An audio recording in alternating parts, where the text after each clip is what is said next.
The first online conversion point is traffic. Without it, your online business doesn't really exist.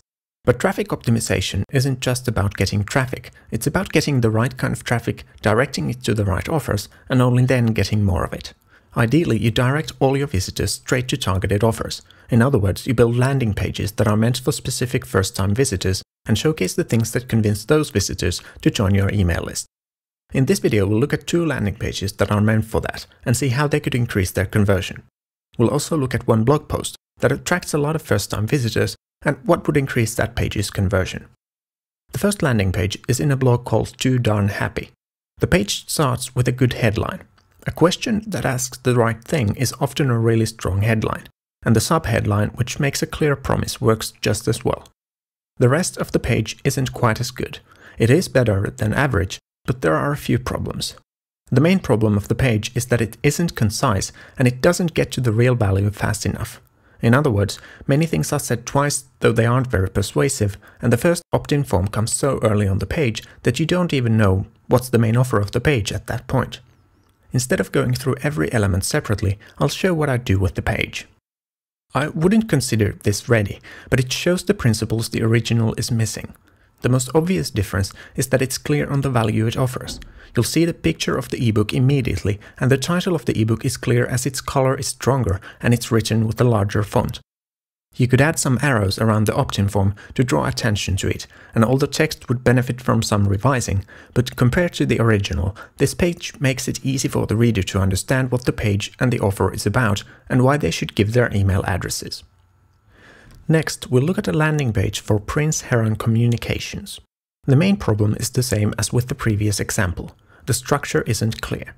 A landing page should always have a clear starting point. That's usually a headline, as is in this case. But the next focus point should be as clear. In this case, that could be watching the video, but you'll also see a lot of text and it isn't clear which you should concentrate on first. Here's what I'd do. I'd make the video fill the full width of the page. The opt-in form could come after the video and the text would follow it. I'd also put another opt-in form after the text and also after the testimonials. As for the individual elements on the page, a few things could be changed. There are no subheadlines in the text, which would make it easier to read, and the paragraphs are relatively long, which makes the text look long and tiresome. The video's content is okay, but some technical problems cause distraction. The intro music is much louder than the rest of the video, the text feels scripted as the reader looks at a paper, the aspect ratio changes during the video, and the many cuts in the video feel weird. And there's also an offer for the 25 first people who opt in, which isn't repeated anywhere on the page. If you make an offer in the video, you should reinforce that in the text of the page. The opt-in form is okay. I especially like the idea to ask people what's their challenge. Giving an example of such a challenge is also a good idea, but I'd make answering this question optional, and you should mention that in the form. The more information you ask for, the fewer people opt in. The form is designed with Aweber's form generator, and that's possibly the reason why there's a weird blank area at the end of the form. Anyway, I'd change the form to only have the input boxes and the submit button. The headline could be written on the page. This would make the form smaller, which would work better when it breaks the page into sections. In the original page, there's a link to the writer's LinkedIn profile at the end. I would almost never do that. If the reader gets to the end of the page, you shouldn't encourage them to leave the page. Instead, you should give them one more chance to opt in. As for the testimonials on this page, none of them seem to have any connection to the offer of the page. So if the visitor reads them, they cause more confusion than credibility. The last example in this video is for a blog post, which gets a lot of traffic. As the traffic isn't very well targeted, the opt-in rate is low, but the page could get a higher opt-in rate with a few changes. The first problem is the pop-up box that shows up the moment you get on the page.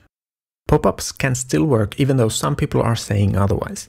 The point is that they don't work if they show up immediately. Instead, if you set them to pop up at the end of an article or when the visitor clicks on a link to read another post, you can still get a decent opt-in rate from them. There's another opt-in box at the end of the post. There are some good things about this and some not so good things. When many enough people have taken your offer, you can use that as social proof. Here, 1000 plus is a high enough number to work that way. What is a high enough number depends on your audience and your topic. If all your competitors have at least 50,000 subscribers, you shouldn't brag about your 1,000 subscribers. On the other hand, as most blogs in the same niche as Alden Tan don't have 1,000 subscribers, it sounds great. The headline of the offer is okay, but I think it could be better. It isn't very clear about the value of the offer. It might be that the people whom the course is meant for will understand the headline easily and the idea isn't even try to attract others. If that's the case, then the headline is okay. But as I assume that's not exactly the point, I'd make the headline clearer about the offer. Or as this post attracts so many people to the site, I'd change this opt-in box to match the topic of the post. The headline could say something like, "Stop making excuses." And the bullet points could also be tailored to match the article's message. The new opt-in box might not work with other articles, but you could set up a more general opt-in box for other posts. As for the design of the form, it's good.